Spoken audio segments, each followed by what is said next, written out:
So how is it going, Dank Division? Danked in here, and we're finally going to dive into the article that was dropped today in regards to what we can look forward to with Season 2 of Modern Warfare 2 and Warzone 2. Now, while this thing doesn't tell us the maps, doesn't tell us everything that's dropping, instead it's kind of confirming everything we know so far, as well as giving us some ideas of what to look forward to. So this video is going to have 3 timestamps. One for Battle Royale, one for DMZ, and one for multiplayer. But with that note, let's dive right into the Battle Royale side of things. The first being the Gulag. Now, we are already well aware from the Twitter post that we know 1v1 Gulag will be returning at launch. Now we know it's official that it will be at the launch of Season 2. So this means that players will see a return to the original Warzone overtime mechanic. So what does this mean? This means the jailer is going to go bye-bye. He's going to be gone. You will no longer be facing him. In its place will be the return of the domination style flag control point.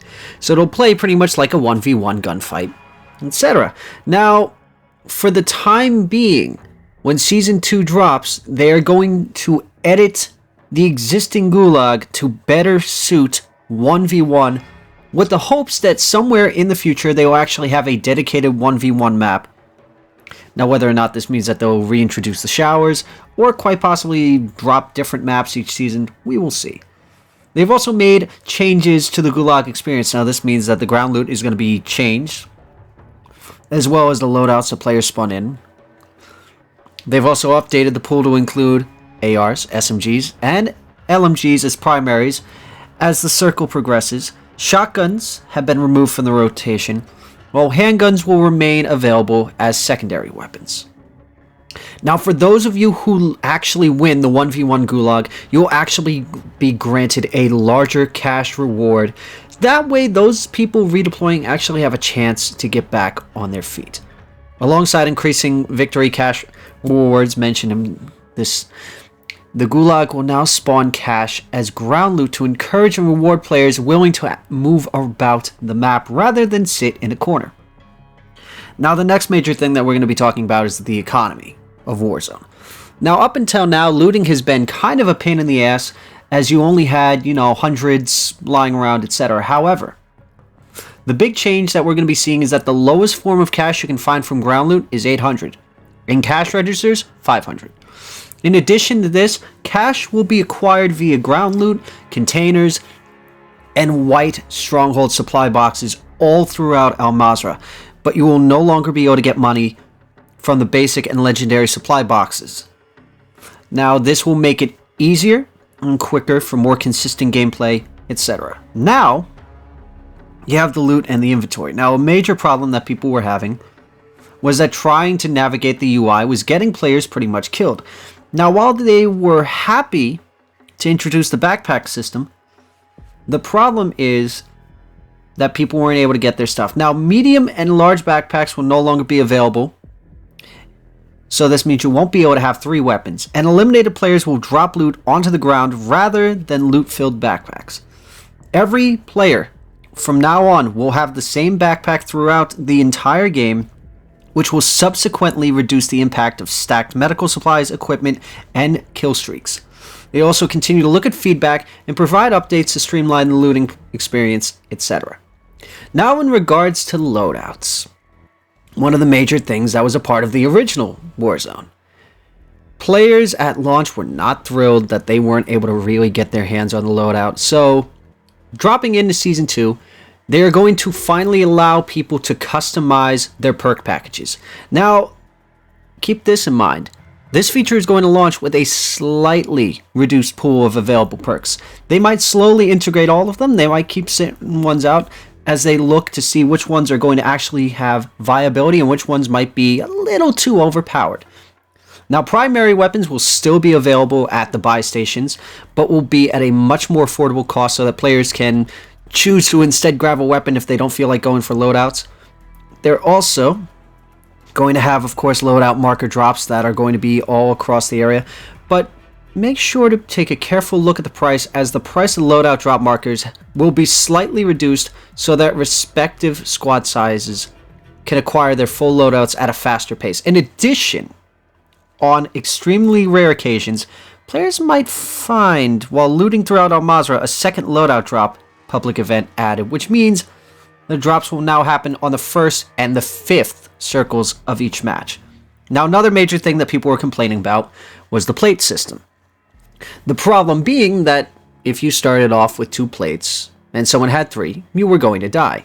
Well, one of the major changes that they will be making with Battle Royale is that there will only be the 3 plates. No longer will you have to get varying sizes of plates in this, so instead you'll just simply have the 3-plate vest. Now, you have it that they are going to be slowly tweaking the movement. Now, does this mean that movement is going to be absolutely nuts? Not necessarily. But starting with Season 2, they're saying that players will be able to bust through doors while plating the way they would if they were sprinting. This change is also going to increase the movement speed while plating to enable players to get to cover faster in moments of, well, let's just say need. Now, we're already full aware that buy stations will be receiving a better change. Their goods are going to be a lot easier to buy, which means prices are going to drop. The spawn locations are going to be added and adjusted, and spawns will be a little bit more static across the map. Now, loadout drop markers are going to have unlimited stock at all stations, and as always, they're going to continue to monitor how the economy works with Warzone to determine where they go from there. Now, strongholds are not going anywhere. What they intend to do with that is, while the alternative gameplay experience does have a high payoff for those willing to tackle the objective, they are committed to providing a balanced engagement for players who choose to enter these strongholds. So going into Season 2, they will bring changes to the rewards players receive from both Stronghold and Black Site completion, as well as a little bit of changes to the AI combatant damage. Now, I think this is a good place to transition into talking about DMZ. You know, that mode that people have kind of grown accustomed to and have been enjoying. Now let's start off with the major thing, that of course being enemy tuning. Now when DMZ first dropped, the AIs were absolutely ridiculous and were overwhelming even the best of players. Now with Season 2, they're going to be introducing a number of balance changes to a multitude of things. This is going to include the types of AI that are spawning, as well as the number of AI spawning, and the accuracy of AI at range, and much more. All of this is going to provide a challenging but manageable play space that's still going to require players to respect,